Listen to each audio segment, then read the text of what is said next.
ain't going back. Not gonna buy into all that. Hey, hey, ain't gonna hide. Gonna let all the fear slide. Got mother nature, it's on my side. Got a whole lot of loving growing inside. All right. Hello, everyone. I'm delighted to have these four lovely people with me. Well, I'm including myself as a lovely person then for the first time. Jerry Marzinsky from Engineering Mental Sanity, Sherry Sweeney from That's a Lie program, and someone I've gotten to know very well over the last few months, Dr. Brent Davis from FlorAlive.com. I had a feeling since everyone's worked with mind monsters, dark entities, getting those demons out in various ways, that this would be an interesting chat for healing through invasive dark entities and energies, get those demons out. Jerry, maybe you can give us a bit of background on some of the work you've done related to those crazy voices we know are real. Well, my background has been in so-called mental health for probably 45 years now. I started off at the biggest psychiatric hospital on the planet, spent 7 years there, then went back to graduate school again, and then worked in mental health centers, worked in hospital emergency rooms. I spent probably 18 years working at a large psychology department at a large state prison, where I started experimenting with the voices that schizophrenics were hearing. So I started that back at the state hospital and found that they were running patterns. And one of the first patterns I recognized was that they were consistently negative. They didn't sway from that. So the psychiatric mafia is insisting that they are hallucinations. Hallucinations are all over the place. I mean, they're positive, negative, neutral. They're just all over the place. The voices were consistently negative. They seldom, if ever, swerved from that. It's like, so my first question was, what held them on such a negative path? Why weren't they random? I mean, if they're supposed to be hallucinations, how come they're not all over the place? They're not. They're consistent. They're consistently negative. The second pattern I saw was that they were anti-religious. What would a hallucination care about religion? What would it care about the Bible? The voices couldn't stand people reading the Bible. They couldn't stand them repeating the 23rd Psalm. They couldn't stand going to church. So why would a hallucination be anti-religious? Okay, so here's some things that they hammered into our heads in graduate school that didn't make any sense. Okay, and more things started following that didn't make any sense. Among them is their insistence that schizophrenia was caused by a biochemical imbalance of the brain. Right. So I believed that when I went to work at the state hospital. I mean, everybody believed that who came out of the system brainwashed. But after a while, I started noticing that these psychiatrists didn't give any pretest to determine what chemicals in the brain were out of balance or by how much, ever. All they did was like a dartboard. It was go start with this drug, and if that doesn't work, we'll try another, and then they just go around and round and round until they found one that worked supposedly the best, with horrible side effects. I mean, these drugs are toxic. Nobody wanted to take them. So it's like, what's the deal? I mean, if they're treating a chemical imbalance of the brain, they need to have some kind of pretest to see what's out of balance and by how much. Nothing like that ever existed. Turned out they didn't even know what the chemical balance of the brain should be in the first place. They had no idea. Well, giant scam, and these drugs that they were dishing out, extremely toxic. The side effects were awful. They're not abusable drugs, but they're clutching them like their life depends on it. Even regular doctors, general practitioners, shy away from prescribing psychiatric drugs because that's in the province of the psychiatric mafia. They don't want anybody dealing with those drugs except them. So what I noticed is that eventually, virtually all those patients went off those drugs because they couldn't stand the side effects. They went psychotic, and then they would put them back on those drugs again. Back in the 70s when I was working at the state hospital, that's all they had. There was nothing else. Regular counseling just bounced off the backs of schizophrenics like, BBs off the butt of a rhino. You're wasting your breath. Yeah, I want to interject something here just because you're making some points that are really important. And that's something from my practice, which has been very eclectic. I'm trained ostensibly as a chiropractor, a holistic chiropractor, an applied kinesiologist, but I have a 2-year postgraduate training in homeopathy, classical homeopathy. I have a lot of background in naturopathic medicine and so on. So I have a very diverse background. And one of the things that's important when we see a new patient is to understand in this, in the vast spectrum of potential things that could be causing whatever the complaint is, trying to position where that complaint is coming from. And so in the areas of mental health, it can be an enormous range of people who are, and it's hard to try to get the right thing, very low vibrational beings, dense beings that have possibly never had much exposure to the light resources of evolution.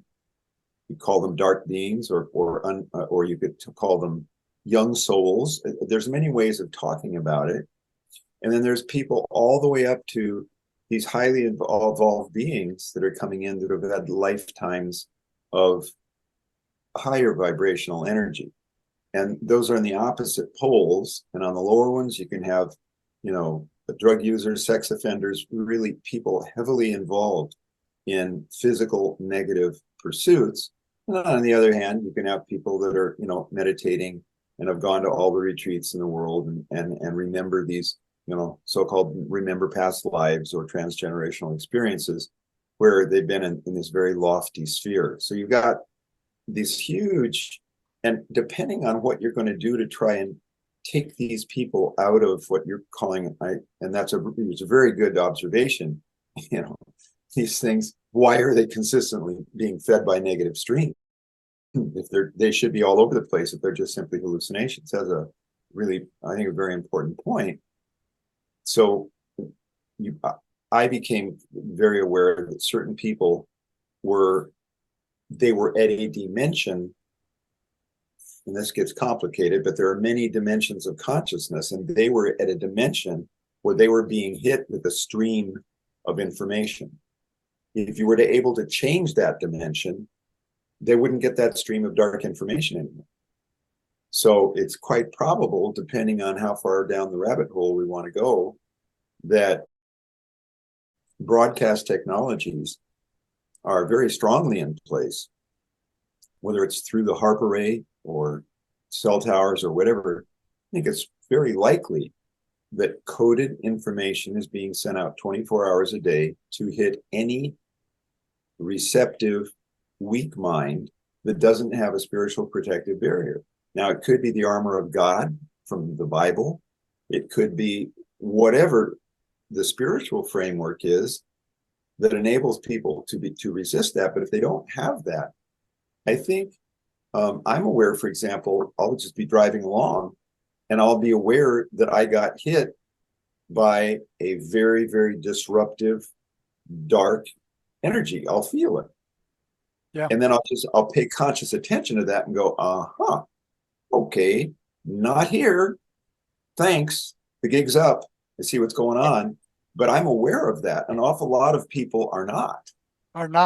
Yeah. And there's where we can talk later. I'll try to explain. I'm sorry to interject there, but I thought that's important to put out there on the table this huge array of the kinds of things that people can have that are suffering from darkness or mental instability can be coming from an awful lot of areas. Yeah. Well, yeah, and it also could be physical. I mean, there's a lot of, and it absolutely can be severe nutritional imbalance. There really is an issue where when people have been living on fast food and they've been deprived of all their minerals, and then if you believe that we've got, whatever diluted snake venom or whatever the various later theories are, in our water systems and so on, if you believe that there's all of these environmental challenges, you bet that surely could cause somebody to tip over the edge mentally. So it's a big, it's a big thing. So what do? Is we, of course, always change the diet and optimize it, just to start with, because it's not going to hurt anything and it could possibly help tremendously. But then there's very often in some of these cases, vibrational countermeasures have to be taken. They could be prayer, they can be incantations, it could be Tibetan bells, it could be so many things, or it could be FlorAlive flower essences. And we'll talk about specifically what kind of a vibrational countermeasure that is. Yeah, so I spent the last 10 years of my formal employment working psych crisis in all the major hospitals around Tucson. And one thing I'd learned even prior to that was that there was a one-to-one correspondence between the energy level of schizophrenics dropping after the voices attack. Okay. I noticed that all the way back to the state hospital. The voices would come, their energy level would drop down to nothing. Okay. And to kind of bring Sherry into this, here I was finding all this stuff. I was having some really strange experiences with the voices of the schizophrenics and the schizophrenics themselves. And there was nobody I could talk to about that because nobody understood until I ran into Sherry. So I'd known her for 10 years before one day I was talking to her about some strange things that happened with one of my schizophrenic patients. And she goes, "Oh, I know all about that." I said, "Well, what do you mean you know all about that?" She goes, "All right, you got to give us your background, Sherry, because I'm not familiar with she said, "I heard voices when I was a young woman." And I didn't believe it because she's one of the most spiritually advanced people that I know. So I just started slamming her with all these questions that only somebody who heard voices could answer correctly. And she just whizzed right through them. So she was the first one who was saying that I was able to talk to about this. Otherwise, I was keeping it to myself for years and years. And there were times I felt like I was going nuts. Yeah.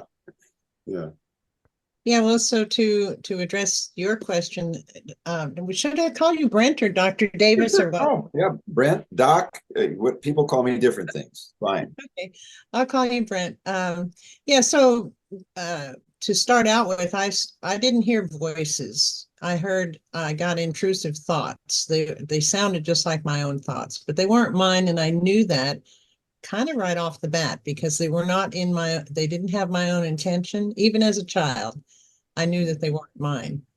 So, and the reason that they came in, I think, my hypothesis is that I had a horrible childhood. I was beaten and tortured and, thrown in prison. And I mean, when I was 6.5 years old, I was in solitary confinement for 2 weeks, so that kind of stuff. And that, I know that from the age of 0 to 7 or 6 or 7 or something like that, you're at this vulnerable state where everything that happens in your surrounding you take in as life, that you just take that in as that's the way life is. This isn't pretty, but this is just the way it is. So you accept it and it goes into your system and into your consciousness or in your subconsciousness, and it makes an imprint. So you grow up with that imprint of this is the way life is until you bump into something new and you're like, oh, this is really different. I mean, the first time I ran into some really nice people, I was afraid of them. I was definitely afraid of them because it was so different, because I'd only been surrounded by really terrible people. So anyway, so the intrusive thoughts were coming in all the time. And I didn't know what to do with them. I didn't know how to get rid of them or anything like that. But by the time I grew up and went to school, studied engineering, got a job in an engineering field or engineering company. And, before that, I was trying to search. I read all kinds of books about the brain, which was very interesting, but it didn't answer my questions. And so finally I decided to go to some self-help books. And and so I was in this one library, and this is how universe works. I wanted so much to figure out what this was, and I wanted to either confirm that I was going crazy or that there was something else going on. And that was my technical mind working. It's like, it's either this or this. I don't know what it is, but I knew that I didn't want them anymore. I never wanted them. But anyway, so I was in this library looking around. This was when we couldn't get books online. I don't even think we had internet then. In fact, I know we didn't have internet then. So I was in this library looking around, and all of a sudden this book fell on the floor and landed on my foot. So I picked it up to put it away, and it had an interesting title. It was Your Erroneous Zones. I'll never forget this. And it was by a guy named Wayne Dyer. Yeah, Wayne, yep. That was the book that made him famous.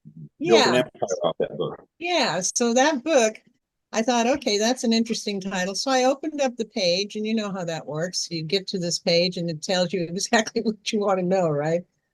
And so I took it to the coffee shop there. They used to have a coffee shop in the bookstore where you could browse through the books and decide if you wanted to buy it or not. You have a cup of coffee while you're doing it. So I did that, and I started flipping through it, and I thought, okay, I'm going to buy this book and take it home. So I took the book home and I sat down and read it, and I got to this one sentence that just changed my life. It just absolutely changed my life. And it said, I don't remember the exact words, but it said something like, the only person who can make you happy or sad or angry is you. You have complete control of your mind. And I closed the book and I said, I have control of my mind. I have a choice. That was what it was saying. You have a choice. And up until that moment, I didn't know I had any choice. I really didn't know. I know that sounds weird, but I didn't know I had a choice of anything. I thought that this was just the way life was. And, this is just the way it was. So I found out I have a choice, and I thought about that, and I had already gone through a whole bunch of stuff. And I was house sitting this friend of mine who was traveling the world. So I had her house to take care of her house and her dog for about 3 months. So it was in a really quiet setting. So I had all kinds of time when I wasn't working to sit and think about stuff. So I started thinking, and all of a sudden, this tsunami of memory came back of things I had forgotten about in my child. I just wiped it out. I set it into another compartment so that I wouldn't have to dwell on it. I didn't really remember all the childhood stuff until this particular phenomenon happened. So this tsunami of memory came back, and it was going by so fast. I couldn't really concentrate on each scene, but it was just going by super, super fast. And then I was thrown for a loop. And so when the phenomenon ended, I just sat there and bawled my eyes out. I was like, what in the world was this? So I started picking it apart, and then I remembered all the stuff that had happened to me. And I thought, okay, I must have a choice to either go along with these thoughts or not, and I don't want to. So I thought, okay, well, I'm just going to ignore them. Well, that didn't do any good. I mean, when you ignore them, they actually get louder. So Jerry knows that. And that's what psychiatrists are telling psychotic patients. Just ignore them. They're hallucinations. Yeah. And I found out from talking to them afterward that exactly what Sherry said is true. You can't ignore them. They got louder. Now, what Sherry found that was so I was already aware of it. But she took it and she formalized it and put it into a paper, and she found that those intrusive thoughts were telling her negative, malicious lies. Okay, and that's the same thing that the psychotic voices do to schizophrenics. They tell them malicious lies. So what Sherry found is that, well, I saw also, I mean, Sherry saw it too, is that probably 95 to 98% of what these voices tell people are malicious lies. They're just lies.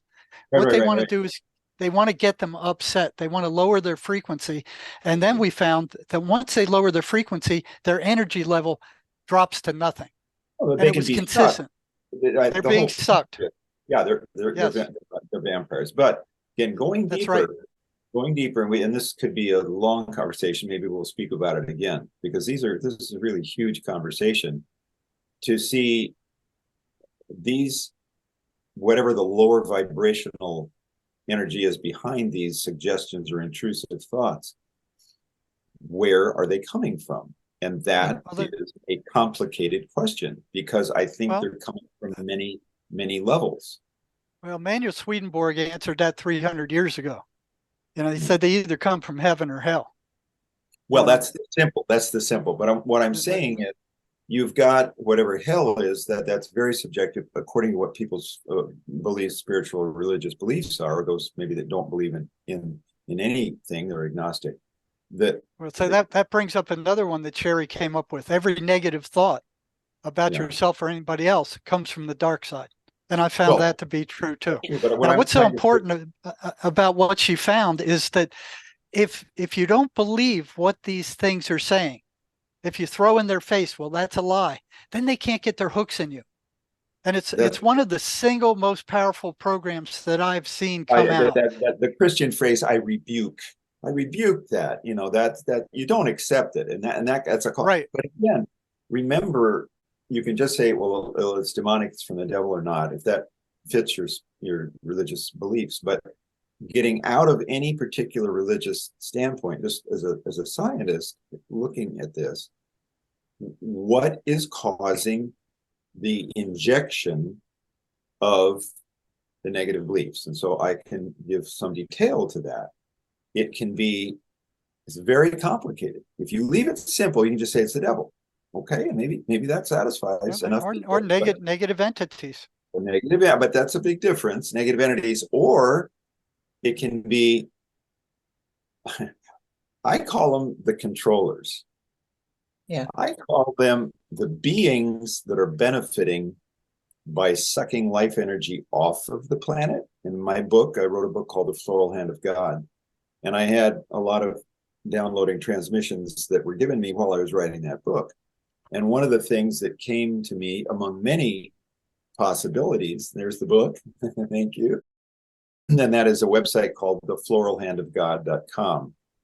And I really recommend people, I never marketed or promoted the book, and I think it really should be much more widely known. There's a lot of information in it.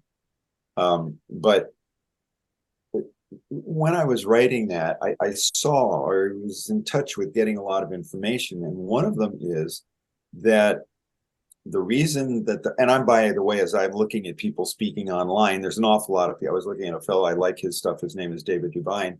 And he refers to this. This is not the area of his major discussions, but he refers to this all the time as to, what are the extraplanetary influences going on here? And we've got a planet that is a jewel among many galaxies and star systems. Earth is a very, very special planet with respect to the diversity of life forms and valuable minerals. And so if you're sitting out there with a very advanced technology that could be like the Star Trek-y Borg, the Borg Collective, which does not have a soul and it has no moral compass. It does not have that. It's just simply not part of the operating system. You're talking about the reptilians? Well, it could be. You could throw it into that category. What they did in Star Trek is they called them the Borg, but they weren't reptilians. They weren't reptilians. They were another a cybernetic artificial intelligence superstructure that simply said, they annihilated planets. They simply consumed all life forms and all life. And they would, when they were coming to annihilate a planet, they would say, futile resistance is futile, prepare to be assimilated. And it was very, very powerful. Those 6 episodes were the most widely looked at among all the many years that Star Trek ran. People unconsciously must have understood how important the Borg representation was of this evil influence. And this is what's interesting. There are evil forces that are very premeditated to be evil. They make the choice to be evil. But what was interesting about the Borg is there was no choice, because to making the choice to be evil, you have to have moral scruples. You have to have something that says there's evil and there's good. That's a polarity. But then there's this whole other creation of life forms that don't have that polarity. There is just is. It's what they can do. And they do what they can do as a result of their power. And their power comes from advanced technologies with no soul. And so we have this whole array of stuff of those beings that have no soul, very advanced technologies. I think they're the ones that are running our planet. And they've collected the family of 300, and they've told them they'll have unlimited power and wealth as long as they take the marching orders. And those 300 families, or however many there are, take the marching orders and they have unlimited power and wealth. If they go against the guys upstairs, good luck. You're probably going to run into a big problem. So there's so what do many... we do about it? Well, bottom line, what do you do about it? First of all, recognizing just what you've said and what Sherry said is, if you recognize that all these forces are out there, they are not self. They're not us. That's right. That's the first thing. They're not our divine birthright given to us from the benevolent forces that created this world. They're other.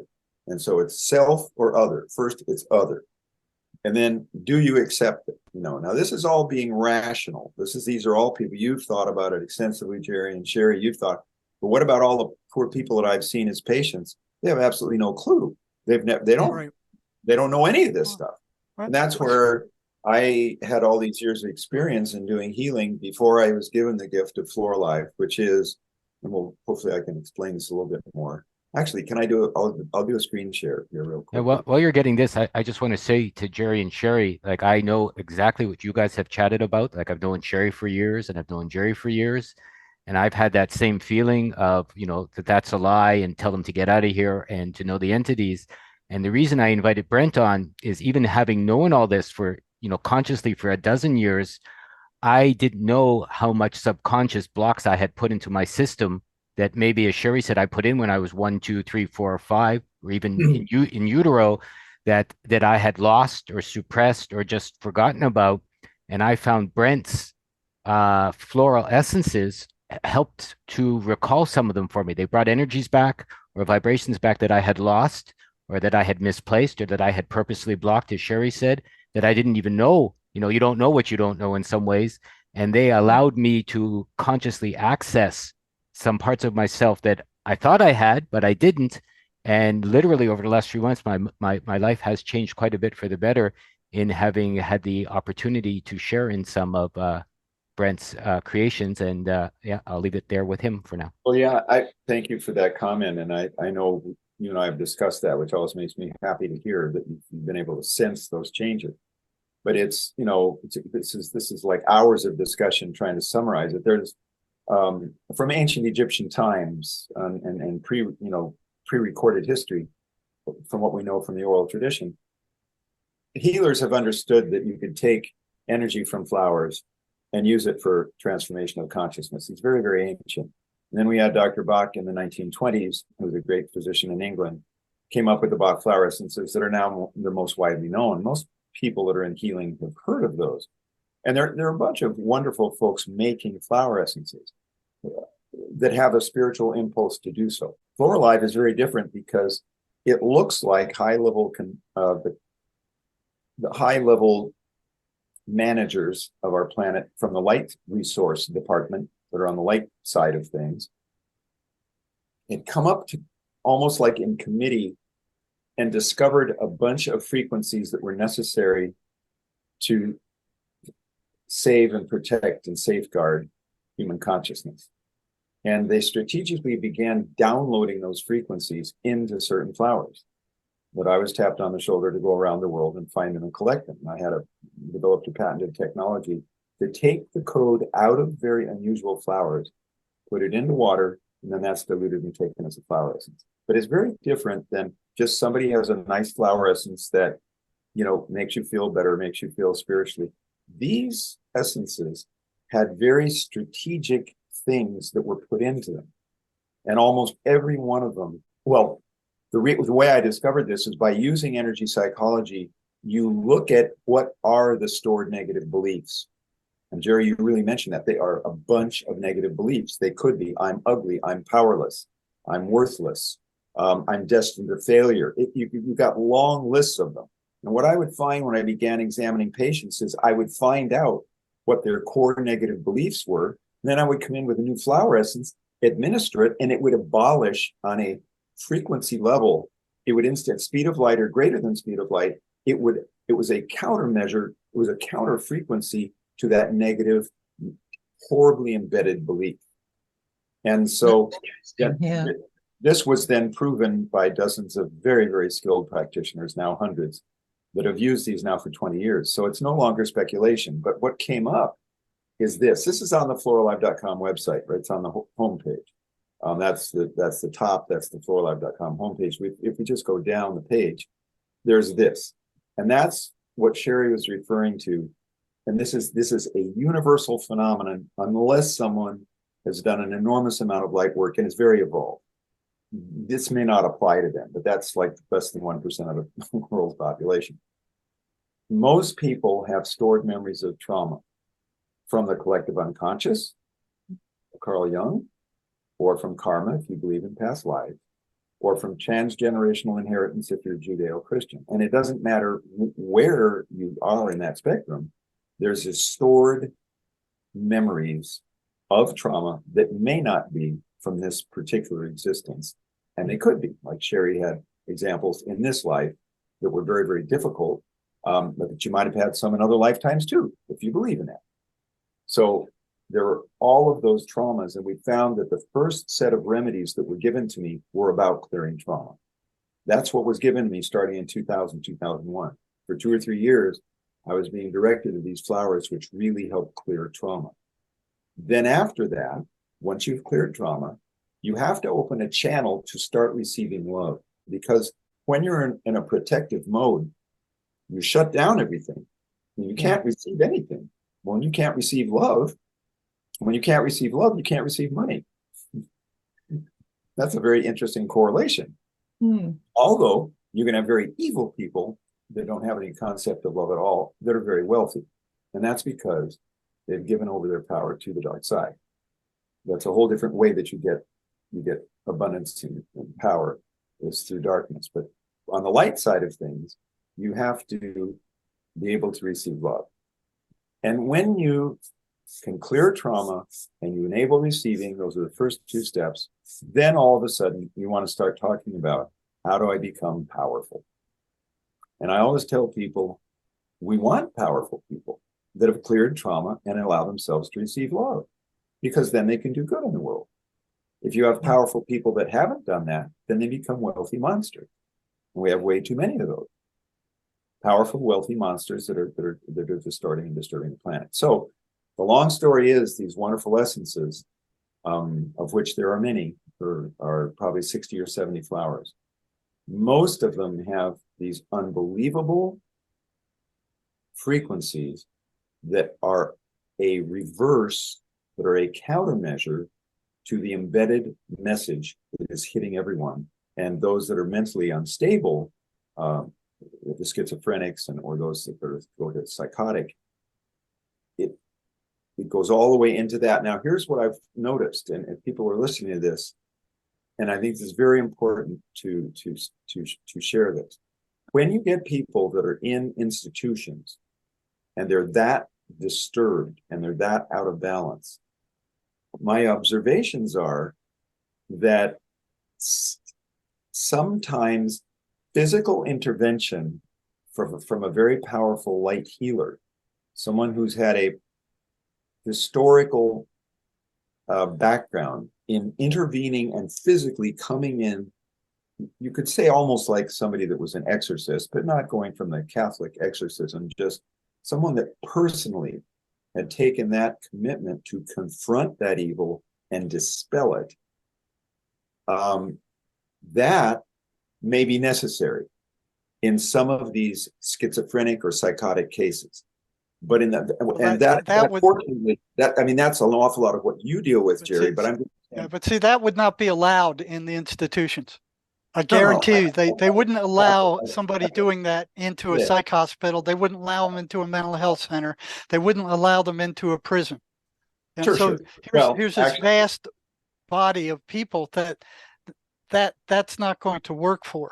Matter of fact, I right. watched one nurse allowed a patient exorcism to go on. I mean, here in one of the in one of the psych hospitals. I mean, here these patients got together and they were going to do an exorcism on this one disturbed patient, and she goes, "Oh well, let them do it."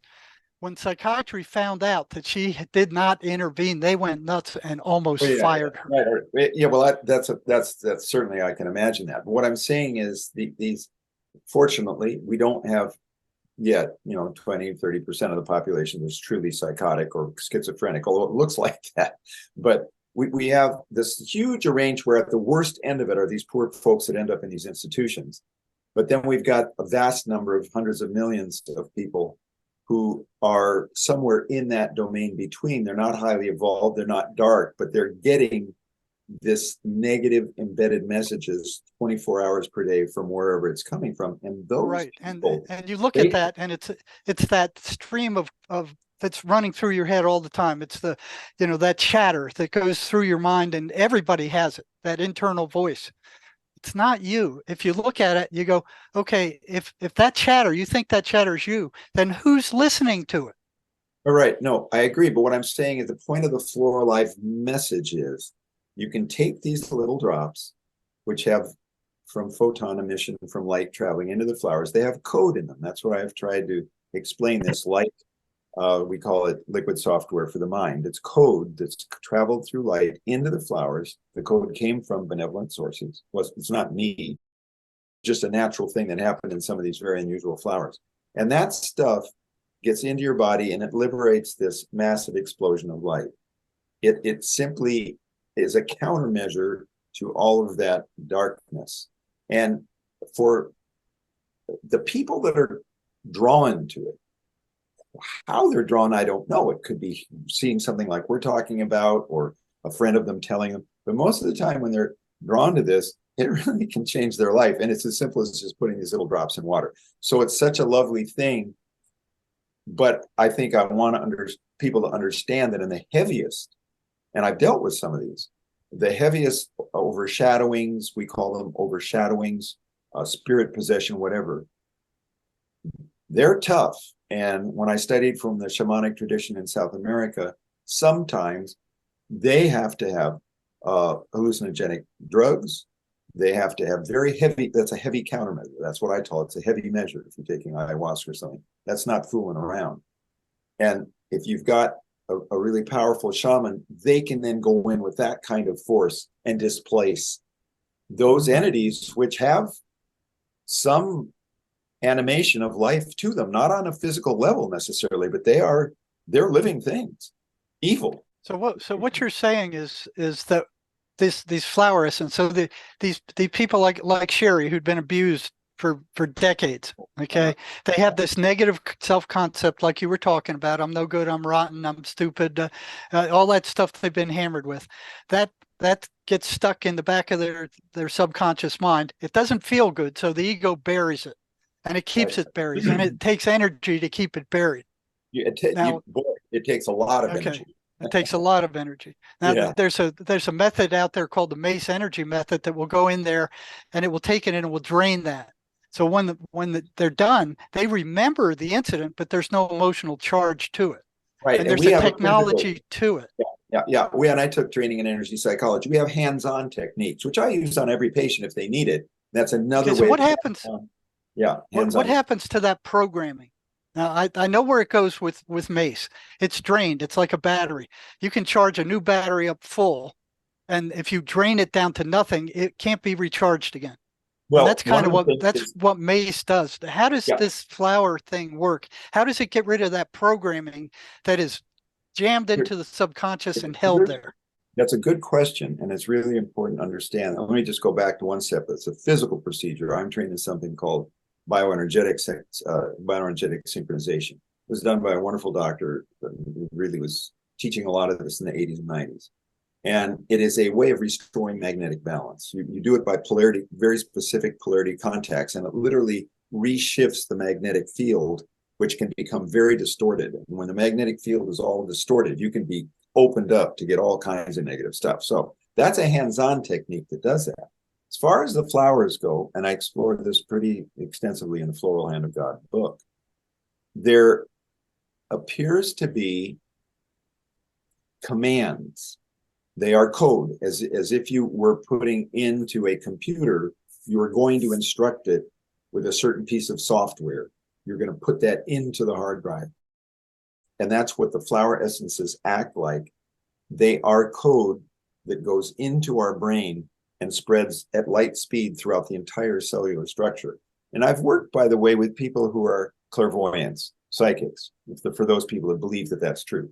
These are very rational, sane people, highly trained many times, and they can see energy.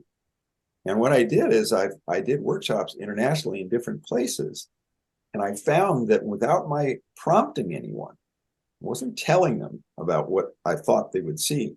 I just asked them what they saw. I asked them in Manila and Malaysia and Peru and various places here, Japanese people. They all described pretty much the same thing, which is pretty interesting. That when these drops came into the being, it started creating shifts in their light bodies in so-called the chakra system, and some of them could see opening into higher dimensions. Now that's all subjective stuff. What's a higher dimension? But but for people that see it, we are multidimensional. And the people that are stuck in the heaviest realm of mental disturbance often are stuck in what's called the lower astral. And the lower astral is a place that is filled with demonic energy. And if you look at most of almost all, if you just pop on a Netflix and look at what's popular, it's absolutely astonishing how many stuff is about disembodied people, dark. They're just dark. Who on earth is looking at this stuff?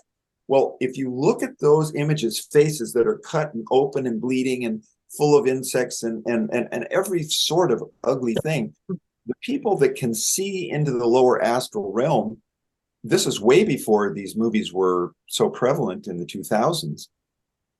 They would describe that kind of thing.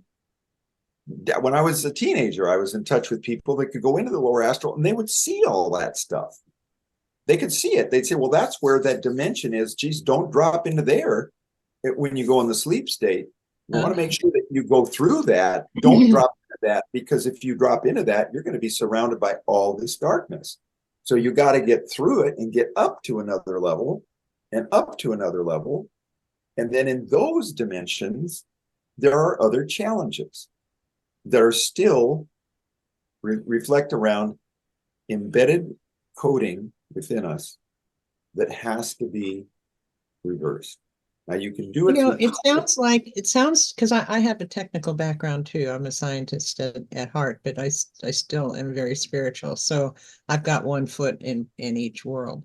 Mm-hmm. So what you're talking about is intriguing because it makes sense to me that if those drops are coded, because our DNA is coded with I've been listening to lots of people and reading lots of books, and so I realized that our DNA is coded with a light code. It's light encoded. Light code or a God code or whatever you want to call it. Light encoded. So that's true. And the thing is, you're talking about the essence of these flowers, which you gather being how does the code get into the flower? That's what I want to know. Well, I got to write a whole second book on that, dealing with how it deals with scalar energy. And when I say scalar energy, I'm meaning the direct connection into the unknown realm of God consciousness. Scalar frequencies, if you look at them from physics, I'm not a physicist, but when I try to look at some of the more technical discussions of scalar frequencies, that's rough. I mean, that's not easy to understand as to what scalar potential is. You can call something a scalar, but what is scalar potential? It's potential, and it can be used for all kinds of things, including scalar interferometry, which can cause an explosion Right. greater than the equivalent of an atomic bomb. So scalar stuff is extremely powerful. It can be positive or negative. And as far as I can tell, the frequencies that are in the flower petals that have been put there, and that's who puts it there. It's intention. It's divine intention puts it in that flower. That stuff is linked through scalar, which are extremely, they're greater than light speed potential. They interconnect with everything in the universe, and they go up. I believe they draw us into a stored body of whatever you want to call it, God consciousness. So they do the exact opposite of what's being thrust on us to take us into the darkness. Okay, so the reason I'm addressing this is because Jerry asked the question, what happens to the programming? Because I know how we get programmed. Our brains are designed so that's that a they question can I have too. It's a frequency. So you take a waveform here and a counter wave, and you just simply it drops it to neutral. It just simply takes it out. So as a computer programmer, may I speak for a minute? I mean, I'm thinking that, okay, so I'm thinking about the computer programming, and I don't have up-to-date computer programming, but I did do a lot of computer programming in my engineering program. And so what I'm seeing is, I know, because I knew my mind was programmed, and that was how I got my hypothesis was that if I were to use a different program and use it consistently, then the old program would end up atrophying. And I needed to figure out a way how to do that, because in the midst of an attack, you can't be thinking about, oh, codes and all that. That doesn't work. It's too complicated. So this was before I knew anything about your flower essence or anything like that. So what I finally came up with was, okay, so let me just write this program. That's a lie. That's it. That's a lie. I can remember that. That's simple enough. I can remember that. So I started that. And that has worked for a lot of people, even a couple of schizophrenics of Jerry's patients it's worked on. So I get emails all the time of people asking me, okay, so how do I do this? Is there some kind of protocol? And I'm like, there's really no protocol, because everybody's different. And but the main message is, whatever you hear, if it's negative, that's a lie. And if it is true, it's got some sort of lie-ish twist to it. You know, it's got some the end of it will be a lie. You can count on that. So people have used that, and they've come back and said, oh, Sherry, this works beautifully. So I don't know why I don't charge for it, but I don't, because it's like that came from God, I think. I mean, it just, why should I charge for it anyway? So I've helped a lot of people over the years. I don't have a practice or anything like that. It's just when people hear about it and they write to me and say, how do I do this? And here's what's going on. Or I'll answer somebody on our Hearing Voices list or in a Facebook message or something like that. There was a guy who wrote to me recently, and he said, I have an idea. I'm like, okay, let's hear it. So he said, I know how to beat these guys, the ones that are trying to destroy the world. And so he said, why don't we take them all in, and then we battle them we use their energy to battle them. And I'm like, well, see, that won't work, because whatever negative stuff you put out, you'll get back. So I had to do this here's a little explanation of how this works, how the spiritual world works. You get what you put out. If you hurt somebody, eventually it'll come back to you in some way. It's an energy thing. It's all frequency and so on. And so he's like, okay, that makes sense. So now he's not going to do what he thought he was going to do. And thank goodness for that. Yeah, that will not work. For him, because it won't work. It'll just backfire on him. So the programming, though, part, I'm seeing that if this flower essence is coded, I can see where that would have an effect on the program, because it would insert codes to the program, wouldn't it? I mean, it would be like, if it does that, it could reprogram the thought process. Right. And so what we found is that classical homeopathy says that when you administer a homeopathic remedy, a diluted substance that's highly energetic, it imparts, when it hits the energy field, it's like a waveform going through, rippling through the various dimensions of our being. That's a homeopathic remedy. The flower essences, the FlorAlive flower essences, are not homeopathic, but they're exceedingly highly diluted. And they're very powerful from that standpoint, but in a different way. So when you hit the body and it sends a ripple through it, if you put a homeopathic remedy in again, you superimpose the amplitude of the wave and it grows. And it's an additive effect. So when we started working on this, I saw that if people didn't respond, we had them dose more frequently. And what that did is it increased the amplitude until it became so big that it created an effect. And if they used too much of it, it would catapult them into change too quickly and they had to come back down again. They had to titrate the number of times they took these drops, and that's how powerful they are. So we learned that from experience. What happens to the years of negative programming these people had? I mean, you're talking about years of negative programming that these people. If you want to go into it, you could say lifetimes. If you were in that bent, if you took that direction, you could say lifetimes, not only years but lifetimes.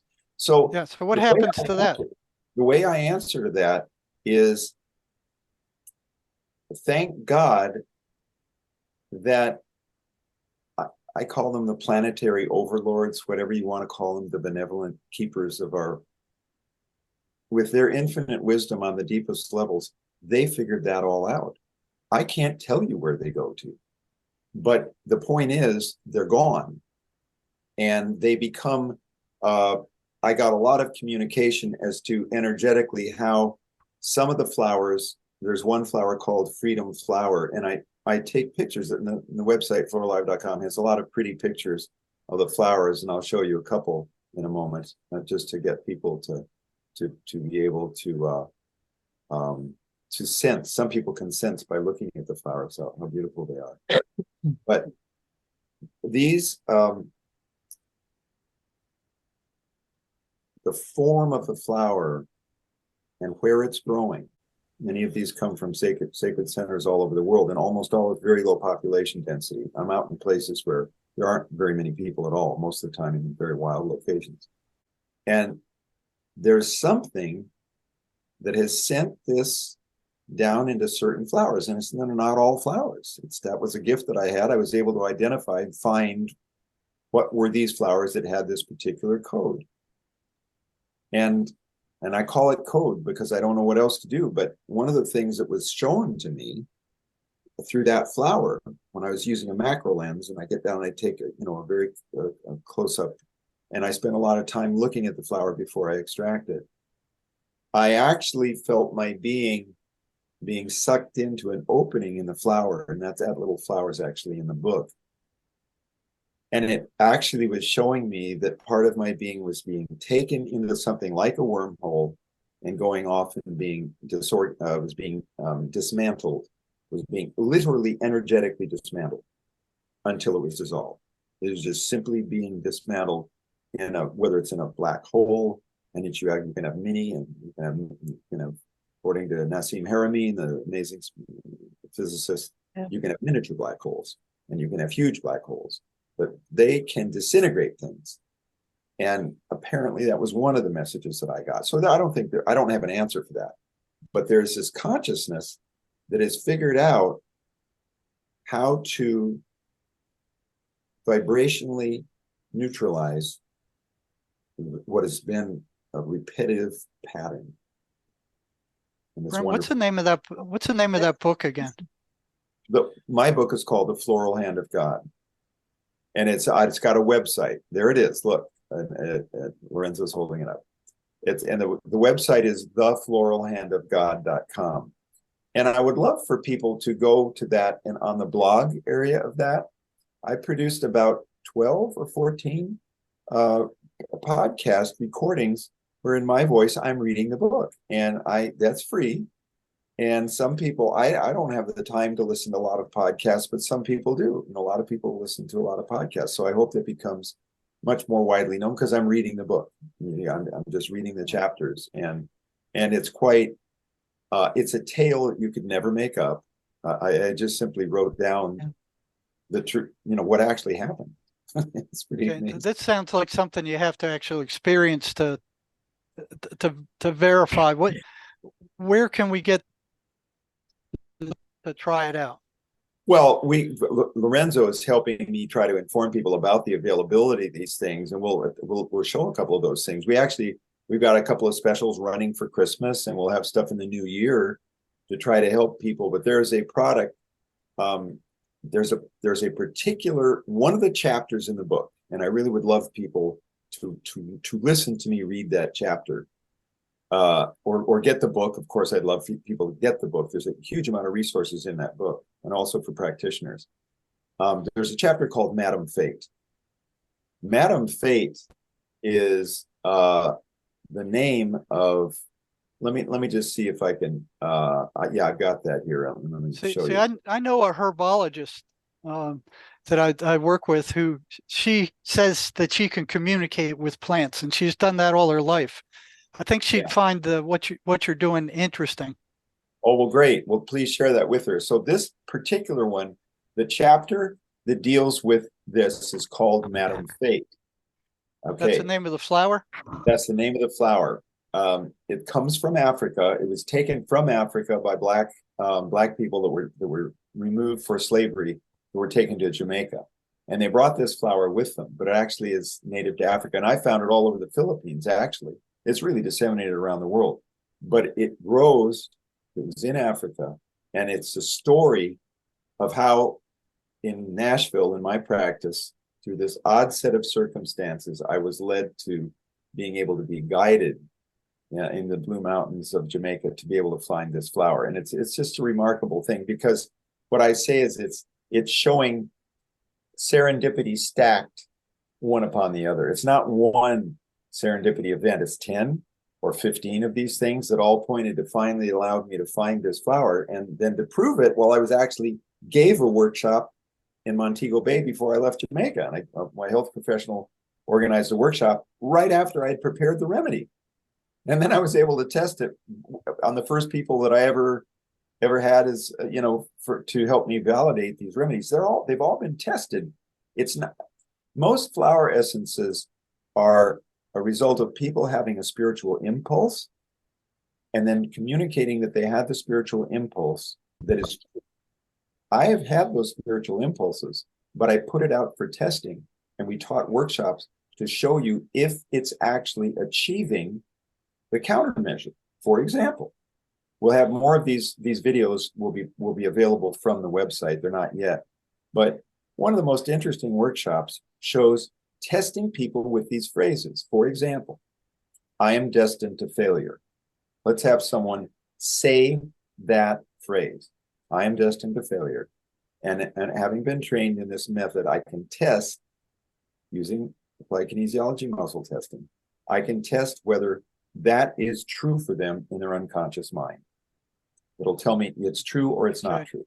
So we have them say, I am destined. And the language in energy psychology is extremely important because it tends to be permanent and irreversible. And when you have things that are put into your brain that are permanent or irreversible, you're trapped.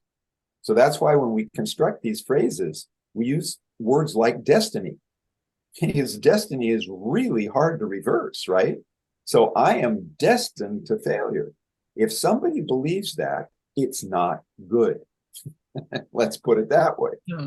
Or here's another one that it's just many of these. When you look at the book has lists of these beliefs that have been associated with each of these remedies, each of the flower essences and the combinations. Here's this one. It just gives me the creeps every time I think of it. And I discovered this on several patients. I am only lovable when I am disabled. Oh, wow.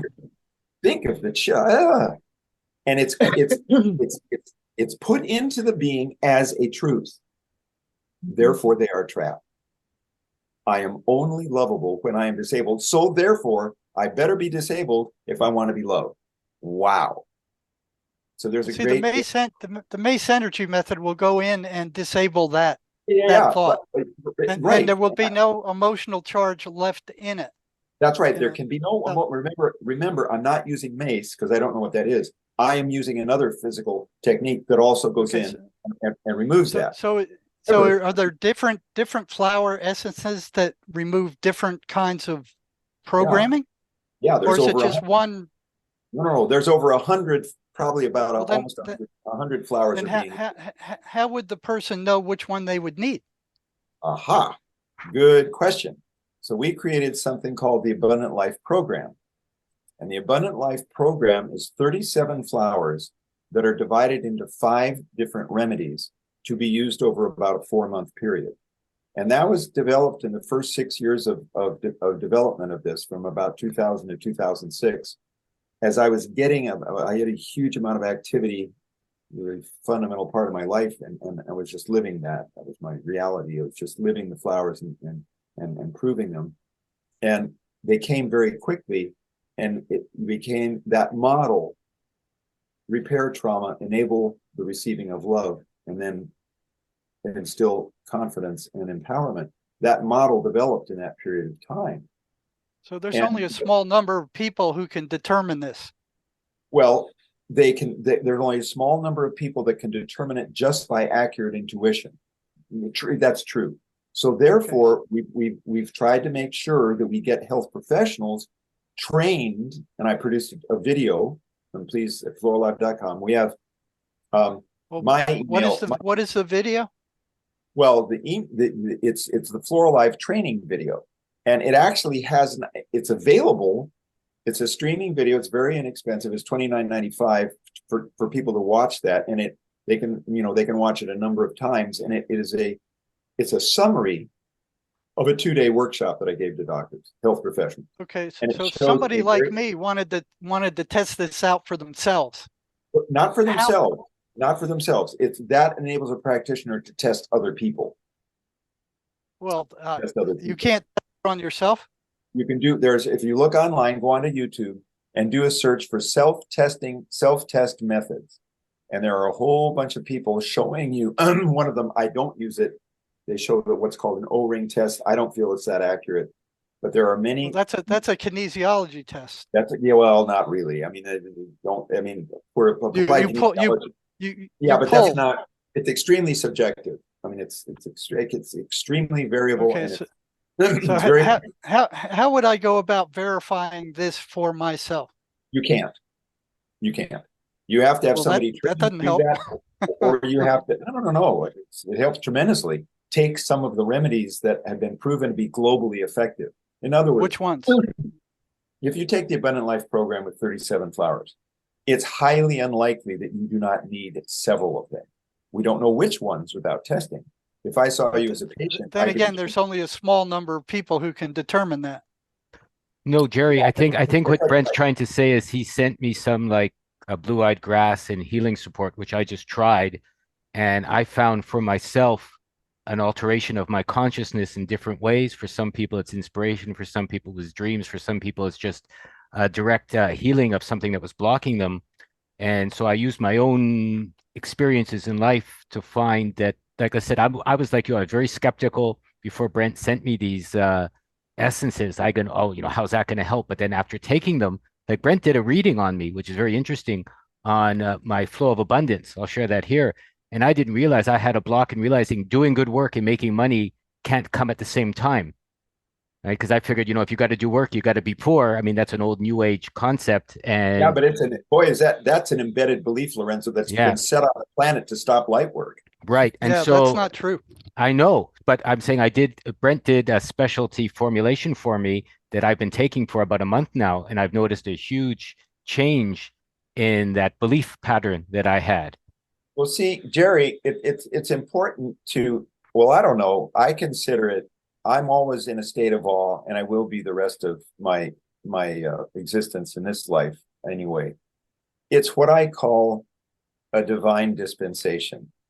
There's so much evil out there, but there's something behind this whole thing that put this down as a divine dispensation. It is just absolutely, it's so simple, it's crazy. Like, how could something be that simple and it won't hurt anything? So we tell people what I've always been after is to help the most people as possible. that's it. Well, I think we have that. It'll never work universally. You can't make anything to work universally. But if you use, let me just give you this information. This is what I've told Lorenzo this before. We have 5 products that are the Abundant Life program. You can't go wrong. Yeah, you can't go wrong by trying that, because out of those 37 remedies, 2 or 3 of which are totally about reversing the horrible common stuff. So this is Abundant Life Revival, Abundant Life 1, 2, 3, 4. They all contain different flowers. Revival is about getting rid of, look at this. This was a belief. This is one of the most destructive beliefs that is in one of the flowers that removes it. Regardless of my efforts, I cannot influence the outcome. That is the embedded belief. Wow. And the corollary to that is, no matter what action I take, I cannot influence the outcome. So it's basically you're impotent. You cannot do anything. And that's the embedded belief. And there's one flower from Peru that removes that. Then there's another one is, I'm essentially unlovable. And then there's another one is, I allow myself to receive love. So there's 6 flowers. And each one of those flowers has enormously important countermeasures to common embedded lies that are unfortunately in people's unconscious mind. And that's just I can see where this would be really helpful for a lot of people. It is helpful for a lot. And you're saying a wonderful thing, Jerry. How can we get the most help? Now, I happen to be associated with a company, by the way, which is a ministry, by the way. It became a private membership association a couple of years ago. Let me tell you that MACE will handle all of those things. Every single negative thought. But I'm going to have to tell you my professional experience, remembering I'm a practitioner with training, not in MACE, but in other stuff. It will handle things that are held. Gets complicated, but it will handle things that are held in an energetic superstructure that is at a particular domain or subdomain. It'll handle stuff in that level. It will not necessarily handle things at a higher frequency domain. And that is where FlorAlive essences are spectacular. And FlorAlive essences may not remove things that are held in the lowest astral levels that actually are removed by, oddly enough, people not even knowing what they're doing. They're going on hallucinogenic experiences. And if the God is on their shoulder, they can be delivered from horrible things and actually be healed by psilocybin or San Pedro cactus or ayahuasca. They also can get a lot of damage from those if they're not used correctly. But I've seen people whose absolutely their lives were totally changed. I went down and I took psilocybin and my life's like totally different. What dimension is that working on? It is working on the lower frequency dimensions. And sometimes you have to clear those levels. I just, I was one of those odd kids in the 60s and 70s. I just never did drugs and I just wasn't operating on that level. My disturbances have come from higher levels. And I've had to clear a whole bunch of stuff on those levels. And you look what's happening on the planet. I mean, the low levels that we're being hit at. I mean, you turn on the television and you're being stuff from the time you turn that TV on till the time you turn it off. Drug commercials, big pharma. You're going to die. Yeah. Everybody's. Yeah. I mean, so. I mean, read the chapter. Read the chapter. Has to work at that level. Jerry, let me make something easy. Because I love you, man, for the work you've done. That's a hard area to work in. When you work around people that are schizophrenic, God help you, man. That is tough stuff to be around people and try to hold the light around them. It's very hard. So anyway, that's a true life story. Doggone it. Every darn thing is exactly what happened. And that's been repeated now dozens and dozens of times in my life as I've been guided around the planet. And the only way this could have ever happened was through higher guidance. And that's why I called the book The Floral Hand of God. God's hand has worked through flowers to give these things, which are so necessary. You know, I'm pretty intuitive, and so I'm feeling that what you're saying is coming from the heart. I mean, I'm not feeling any kind of Duplicity. no, I'm not feeling any duplicity at all.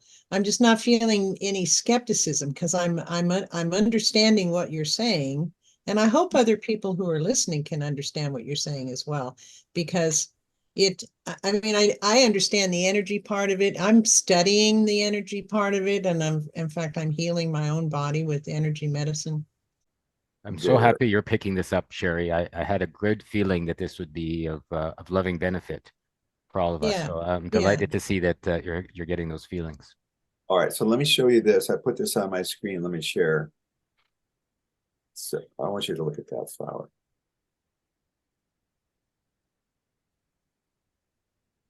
This was the first one I did, and actually I miss it. I think I'm going to get some more. It was stupendously This grows on the effective. margin of forest. I have a 160-acre forest where I live. There's a 7-acre opening, and actually I always try and throw that in. We envision an intentional community of highly motivated light beings that want to live in this magnificent place and help work a little bit on our organic farm as we build food self-sufficiency, which we're working on in the next year. And also people can work a little bit in the company and get some pay for that. They have to be extremely highly capable and pretty amazing people for them ever to be welcomed here, but we're looking for that. We're putting that out. That's my intention. I hope that we find these miraculous beings on this planet that go, you know what, we really need to be in this place, because it's an enchanted forest. And on the edge of that forest was this flower. It's a member of the iris family, and it's about 3/4 of an inch in diameter. And Dr. William Tiller is now in his very many older years, late 80s, is one of the renowned physicists. Yeah, I'm familiar with his work. You know his work, and he's respected. He was my science advisor in my book. And I wanted him to comment from his vast experience in energy healing and as a physicist at Stanford, material science physicist. I told him my intuitive impression. I said that flowers have to be receiving dishes. They have to be antennas, and they're picking up code. And I went on, and I spent a couple of minutes with this man. I went to his home, and we spent a weekend in Scottsdale, Arizona, going over this. And he was so kind, with really preeminent person, but very humble. And he just looked at me and he said, "No, that's right." He said, Yeah. "That's right. Let me explain to you the physics of it." And he wrote a chapter in my book on the physics of Yagi antennas and how a flower is very clearly, obviously, an antenna. So That makes total sense. Yeah. you don't have to look very far to figure out the receiving dish and that orange part. I mean, that's No, you don't. yeah, you don't have to. I mean, that one is brilliant. They're not all that way, but I mean, flowers. No, but a lot of them are. I mean, even the flowers in my garden and Right. just the flowers that I see around, but the flowers in my garden in particular. Right. And Because they're I study them and I look at them. I wish I had taken pictures of them, but I have a friend who does that. She takes lots of pictures of the flowers in her garden. Yeah, so this heals. This is about healing emotional abuse and trauma. Now, heavens, if you didn't, I can check you remotely. And yeah, you need this. This flower will help you. Yeah. It's part of the thing called revival.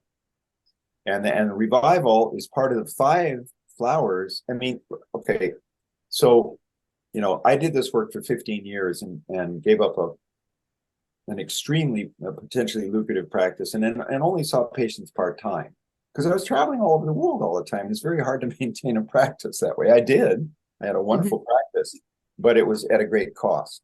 And I'm so happy I did it. But I paid my dues for about those 15 years. Now I'm going to go back and do more.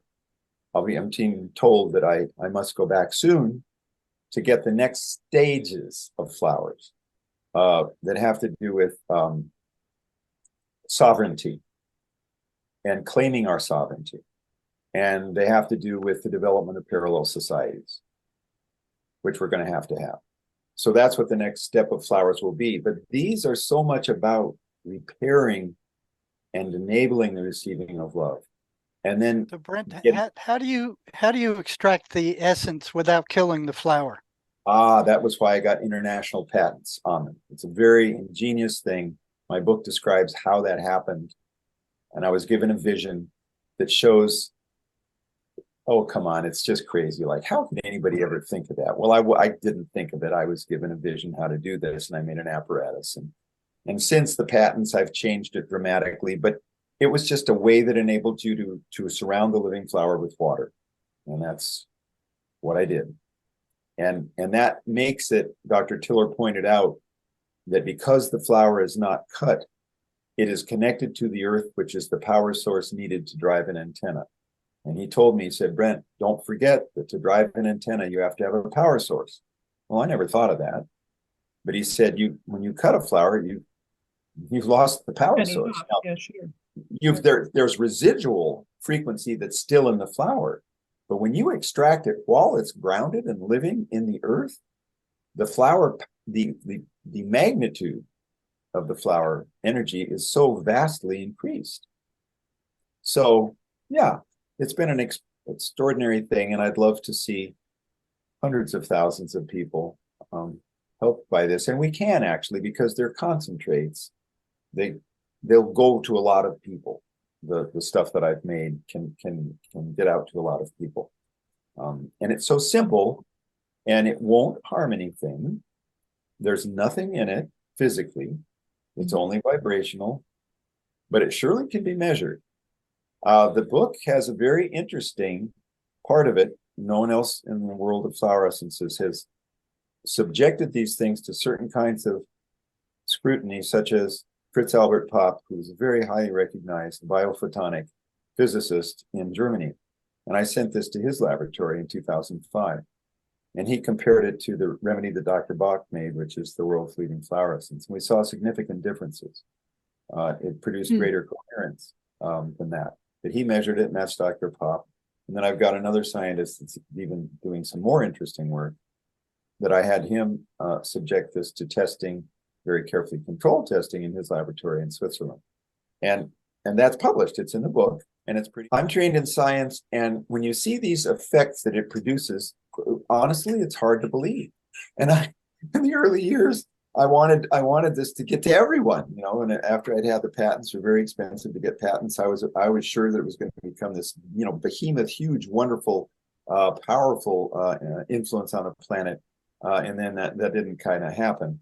But so I went and consulted with the leading internet marketing guy in the world at the time.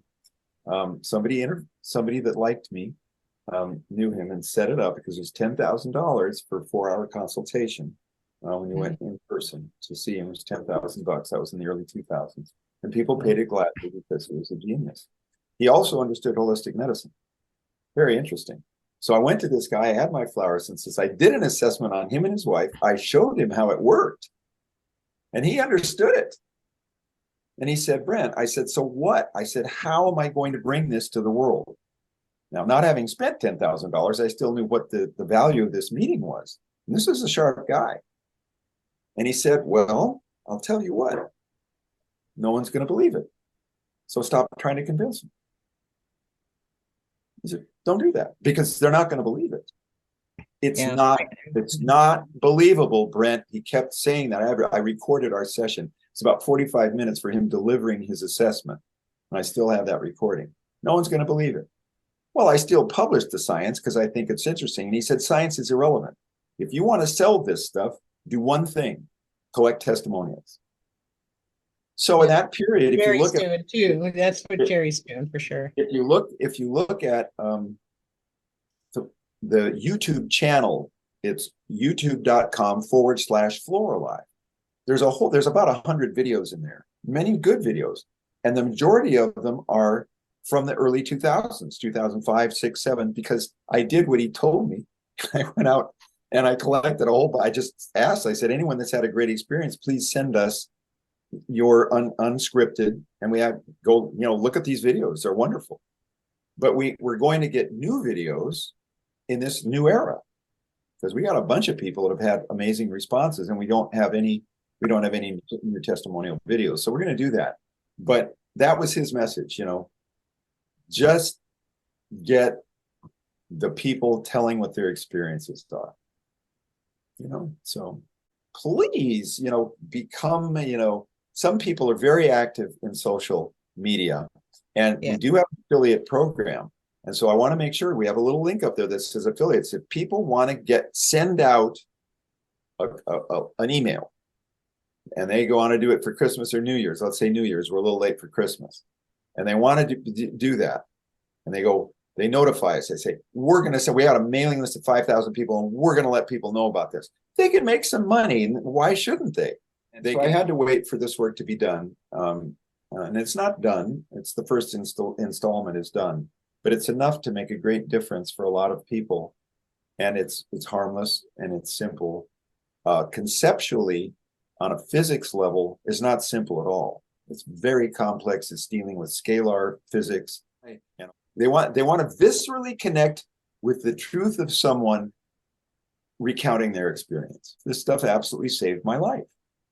It took me out of a feeling of despair. When I was 14, my strange mom and family, we were into looking at comparative religion and everything else when I was a kid, in my early teens. And by the time I was 19, I was off looking at anthroposophic medicine and, this, that, and the other, and born, raised as an Episcopalian. And I was looking at everything, but I was seeing the clear handprint that evil would be upon us.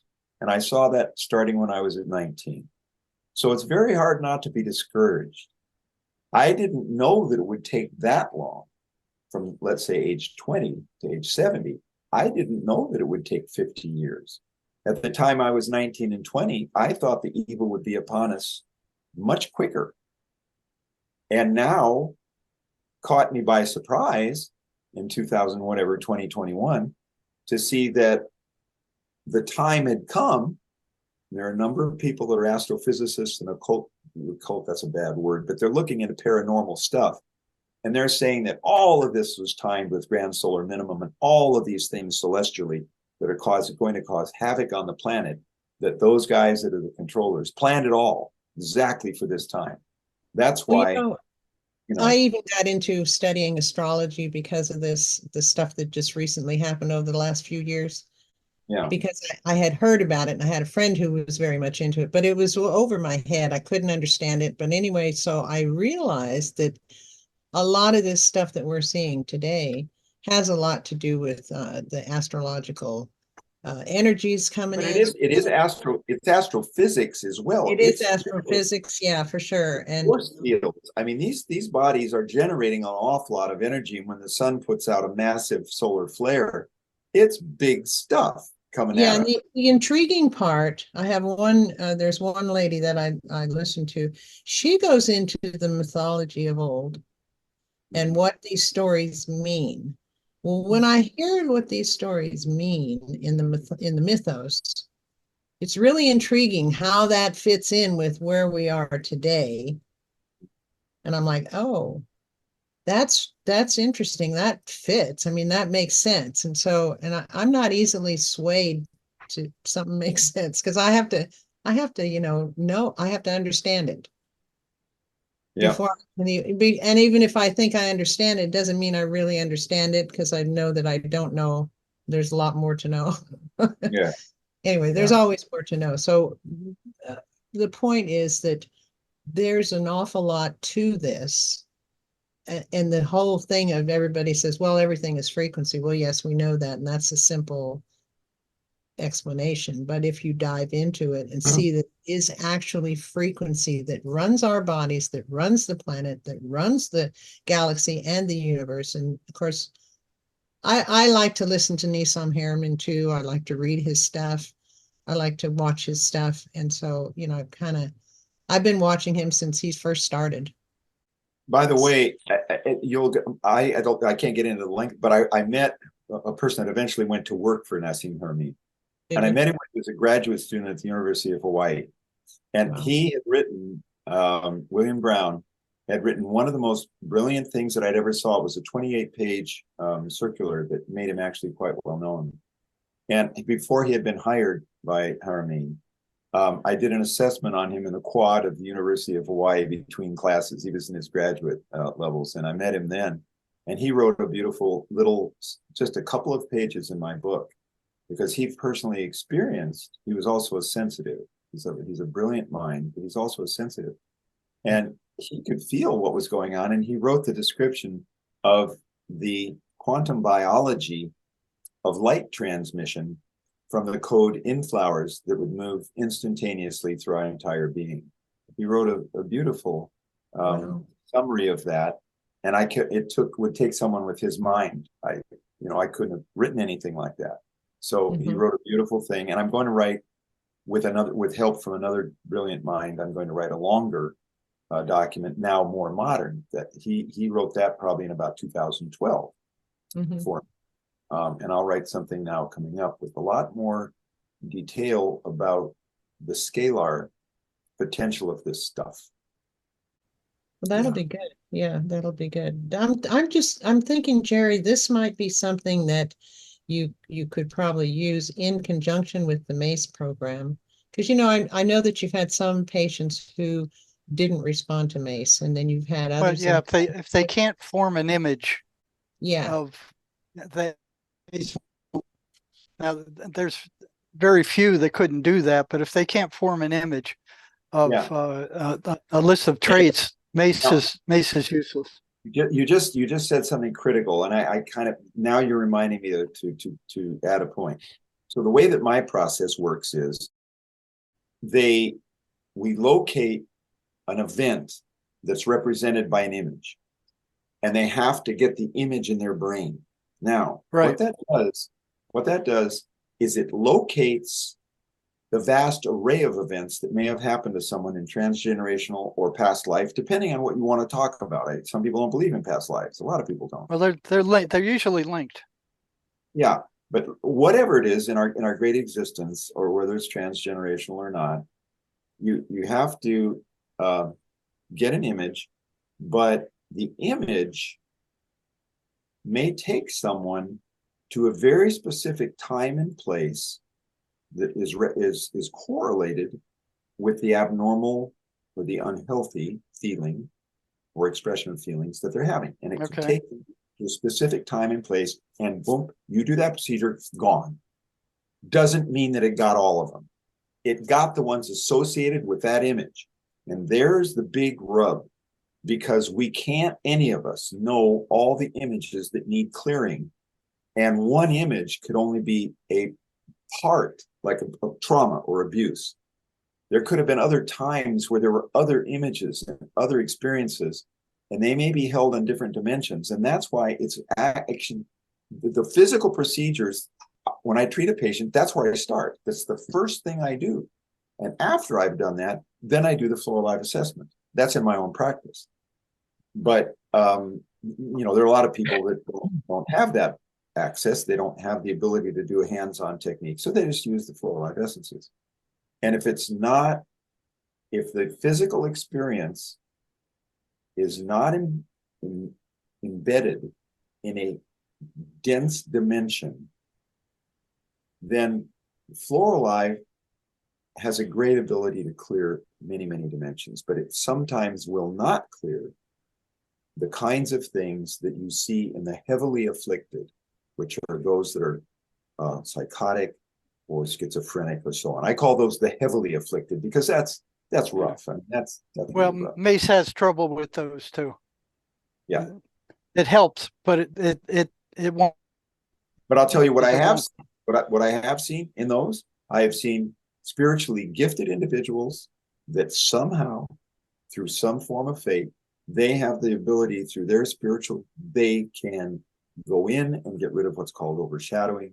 They can take these negative entities and communicate with them and get them to leave. And sometimes I've seen that too.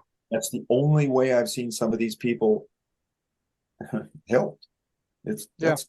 And that's a one-on-one thing. That's a one-on-one thing. There's a whole group of those people out there right now. Yeah. Well, so how do I get my hands on some of this stuff?